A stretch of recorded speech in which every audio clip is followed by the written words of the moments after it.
রবিনের বউকে আমার ভালো লাগে, যেন তেন ভালো নয়। বিয়ে করে ঘর সংসার পাতিয়ে ফেলবো এমন ভালো। আমার ঘরের জানালা খুললেই আমি ওর মুখ দেখি। ঘামাত্ম শরীরে মিষ্টি চেহারার একটা মেয়ে গ্যাসের চুলায় রান্না চাপিয়েছে, বারবার করে খুন্তি নাড়ছে। আমার চোখে এর চেয়ে সুন্দর দৃশ্য আর নেই। আমি নির্লজ্জের মতো তাকিয়ে থাকি। মেয়েটার বইয়ের প্রতি ভীষণ আসক্তি। রোজ বিকেলে ব্যালকনিতে বসে বই পড়ে। এর জন্য অনেকগুলো বই কিনেছি, দেওয়ার সাহস করতে পারি না। মনে হয় বই দিতে গেলে আমার মনের কথা বুঝে যাবে, তারপর নিজের স্বামীকে বলে বাসা বদলে ফেলবে। মেয়েটা ভালো। ভালো মেয়েরা স্বামী ছাড়া অন্য পুরুষের দিকে তাকায় না। আমি জানি সুরভিও কখনো আমার দিকে তাকাবে না, আমার মনের কথা বুঝবে না। আর বুঝলেও না বোঝার ভান করে এড়িয়ে যাবে। তারপরও আমার ওকে ভালো লাগে, ভীষণ রকমের ভালো লাগে। খুব বেশি ভালোবাসে সেজন্য বোধ হয় দুপুর থেকে শরীরের ভেতরে ভালো লাগছিল না। বিছানায় শুয়ে চোখ বুঝেছিলাম। শেষ বিকেলে বিছানা ছাড়লাম। ঘরের দক্ষিণা জানালা খোলা, ওই জানালা দিয়ে সুরভিকে দেখা যায়। আজও দেখলাম, জানালা দিয়ে বাইরে চোখ পড়তে সুরভিকে দেখলাম রবনের সাথে হাসাহাসি করছে। বর বউ একসাথে হাসাহাসি করছে, দৃশ্যটা খুব সুন্দর। এই সুন্দর দৃশ্য আমার গায়ে জ্বালা ধরিয়ে দিল। ইচ্ছে করলো রবিনকে মেরে মাটিতে পুঁতে রাখি। তড়িঘড়ি করে বাথরুমে ঢুকে চোখ মুখে পানি ছিটিয়ে দিলাম। না, রাগ কমছে না। গা ধুতে হবে, শুনেছি ঠান্ডা পানি গা ধুয়ে ফেললে রাগ কমে। সময় নিয়ে গা ধুলাম। রাত পড়ল না ঠিকই, তবে ফিকে হয়ে এলো। মাগরিবের আজান হচ্ছে। নীল রঙের টি শার্টটা গায়ে চাপিয়ে বাসা থেকে বেরিয়ে এলাম। পথে সুরভির সাথে দেখা। কপাল পর্যন্ত ঘোমটা টেনে রাস্তার পাশের দোকানে সবজি কিনছে। আমি ওর পাশে গিয়ে দাঁড়ালাম। দোকানের দিকে ইশারা করে বললাম, 1 কেজি শসা দাও, ভালো দেখে দেবে, আর 1 হালি লেবু দাও। তারপরে সুরভির দিকে তাকালাম। অসম্ভব কোমল গলায় বললাম, ভালো আছেন? সুরভি এক পলক আমার দিকে তাকালো, পর মুহূর্তে চোখ ঘুরিয়ে টমেটো বাছতে লাগলো। আমি বললাম, আপনি হয়তো আমাকে চিনতে পারেননি, আমি আপনাদের পাশের বিল্ডিংয়ে থাকি। প্রতিবেশী বলতে পারেন। সুরভি তবুও কিছু বলল না। দোকানের দিকে তাকিয়ে হাতের ইশারায় টমেটোর ওজন করতে বলল। আপনি কিন্তু আমার কথার জবাব দিলেন না। প্রতিবেশীদের এড়িয়ে যেতে নেই। কিছু বলবেন? কি সুন্দর কণ্ঠ, যেন কবিতা। হ্যাঁ হ্যাঁ, খুব সুন্দর কবিতা। মন দুলে উঠল। আনমনে বলে উঠলাম, যা বলতে চাই তা কি আপনি শুনতে চাইবেন? ততক্ষণে সুরভি অনেকটা সামনে এগিয়ে গেছে। তার সবজি কেনা শেষ। দোকানি আমার দিকে তাকিয়ে খটখটে গলায় বলল, দাম দেন। কত হলো? 250 টাকা। 1 কেজি শসা আর 1 হালি লেবুর দাম 250 টাকা? দিনে দুপুরে ডাকাতি হচ্ছে? বাজার দর সম্পর্কে আপনার ধারণা খুবই নিম্নমানের। রমজান পড়ে গেছে, এই দামে পেলেন তাই ভাগ্য। সুরভিকে দেখেছি, কণ্ঠ শুনেছি, মনের অবস্থা ঈশ্বর তরল। দোকানির সাথে ঝামেলা করলাম না, টাকা দিয়ে দিলাম। আসলেই বাজার সম্পর্কে আমার ধারণা নেই। বাবা দেখে সেই ভালো বলতে পারবে। আমার হাতে লেবু শসা দেখে মা খানিকটা চমকালো। ছোট বোন বলল, ভাইয়া তুমি কি রোজা রেখেছো? শসা লেবু কিনতে হলে কি রোজা রাখতে হবে নাকি?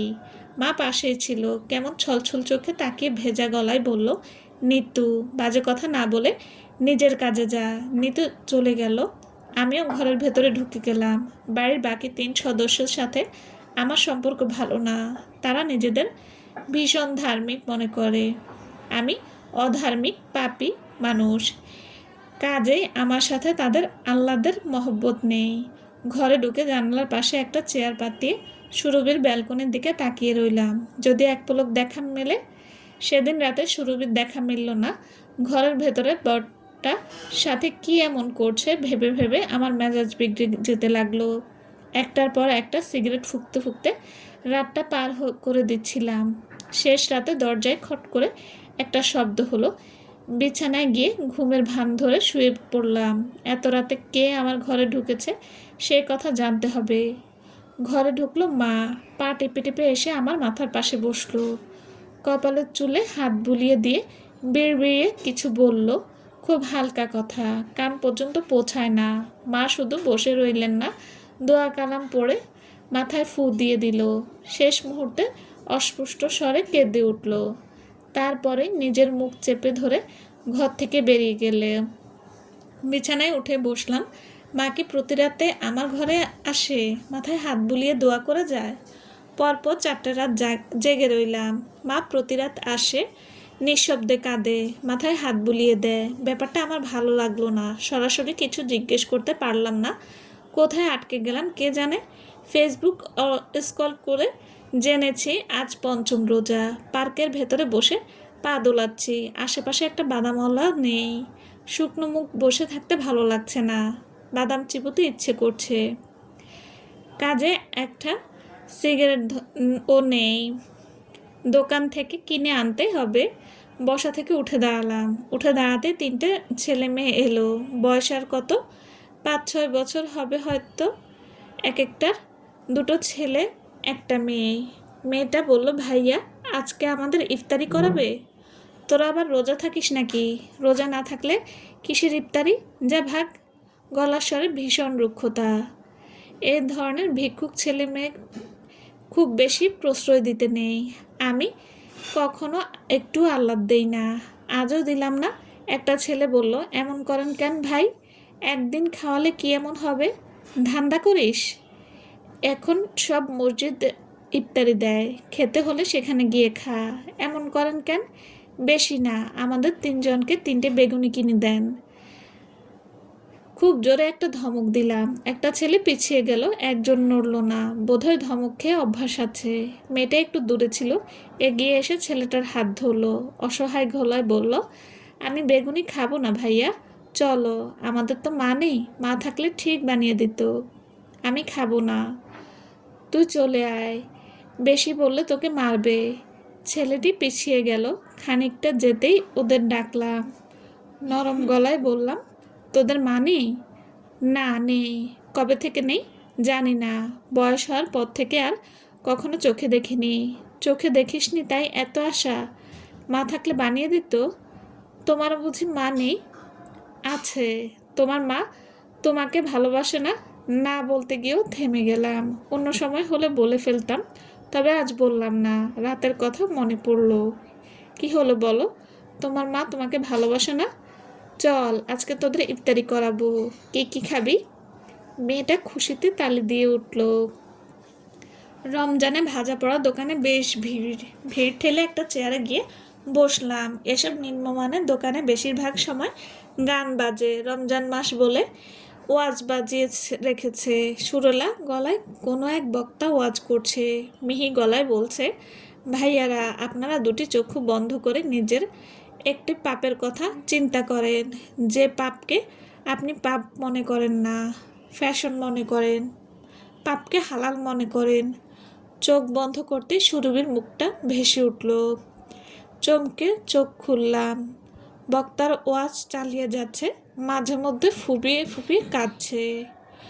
লোকের আকর্ষণ ধরে রাখার সবচেয়ে ভালো উপায় হলো কান্না করা। কাঁদলে মানুষের সহানুভূতি পাওয়া যায়। সব কিছু ভণ্ডামি। দীর্ঘশ্বাস ফেলে বেগুনি কামড় বসালাম। রাস্তার পাশে হোটেল হলেও খাবার ভালো। বেগুনি বেশ মুচমুচে সুস্বাদু। ছেলে মেয়ে 3টেকে রাতে খাওয়ার টাকা দিয়ে বাসায় পথ ধরলাম। রাস্তার পাশে একটা ভাঙা কবর। কবরের পাশে বসে একটা কুকুর কাঁদছে। এখানে ভয়ের কিছুই নেই। রোজ এই পথে চলি, তবু আজ কেমন ভয় ভয় করলো। বুকের ভেতর দিয়ে হিমশীতল স্রোত বয়ে গেল। ওখানের আর দাঁড়ালাম না। তড়িঘড়ি করে লম্বা পা ফেলে সামনে এগিয়ে গেলাম। হঠাৎ খুব অস্থির লাগছে।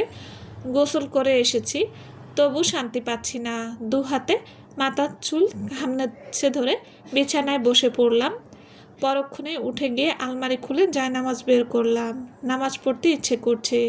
শেষ কবে নামাজ পড়েছি জানি না। নামাজের নিয়ত, সূরা এসবের কিছুই মনে আছে কিনা বুঝতে পারছি না। তবুও বাথরুমে গিয়ে অজু করে এলাম। নামাজ পড়লাম, ঠিকঠাক হলো কিনা জানি না। মোনাজাত করতে গিয়ে কেঁদে ফেললাম। স্বেচ্ছায় নয়, নিজের অজান্তে চোখ ভিজে যেতে লাগলো। এই প্রথমবারের মতো আমি অনুভব করলাম মোনাজাতে কাঁদলে বুক হালকা হয়, কষ্টগুলো ফিকে হয়ে যেতে শুরু করে। বুকের কষ্ট জমিয়ে রাখলাম না, খুব করে কাঁদলাম, জড়ানো গলায় বললাম, হে আমার আল্লাহ, আমার আপনার কাছে ফিরে আসতে চাই সরি আমি আপনার কাছে ফিরে আসতে চাই। আমি ওই সকল কাজের জন্য আপনার কাছে ক্ষমা চাই যে সকল কাজ হারাম জানার পরেও করেছি, নিজেকে নিয়ন্ত্রণ করিনি, কখনো আত্মগ্লানিতে ভুগিনি। আপনি আমাকে মাফ করে দেন। আপনার সকল গুনাহ মৌফ আমার সকল গুনাহ মৌকুফ করে দেন, শাস্তি দিয়েন না। আপনার শাস্তি সহ্য করার সামর্থ্য আমার নেই। আপনি আমাকে ক্ষমা করে দেন। আজকে আর তার আজকে আর রাত জাগলাম না, ঘুমিয়ে গেলাম। সেহেরিতে আমায় দেখে নিতু খুব অবাক হলো, বিস্মিত মুখে বলল, তুমি এখন উঠেছো কেন? রোজা থাকবো, সামনে থেকে সর, বসবো। নিতু বিস্মিত মুখে সরে দাঁড়ালো। মা বাবা কেউ তেমন প্রতিক্রিয়া দেখালেন না, তবে মায়ের মুখ দেখে মনে হলো সে খুব খুশি, স্বস্তির নিঃশ্বাস ফেলছে। সকাল হতেই একজন মিস্ত্রি ডেকে নিয়ে এলাম, দক্ষিণের জানালাটা বন্ধ করে দেব। জানালার বন্ধর ব্যাপারে নিতু আকাশ থেকে পড়ল, চোখ বড় বড় করে বলল, ভাইয়া তোমার কি হয়েছে? তুমি এই জানালা বন্ধ করে দিচ্ছ? এটা তো তোমার খুব পছন্দের। অল্প হাসলাম, বিড়বিড়িয়ে বললাম, আমি ফিরে আসতে চাই। ফিরে আসতে চাই মানে? কোথা থেকে ফিরবে? মা নিতুকে ডেকে নিয়ে গেল। ওপাশ থেকে ধমকানো শব্দ শোনা যাচ্ছে। মা কিছু বুঝে ফেলল, বুঝতেও পারে।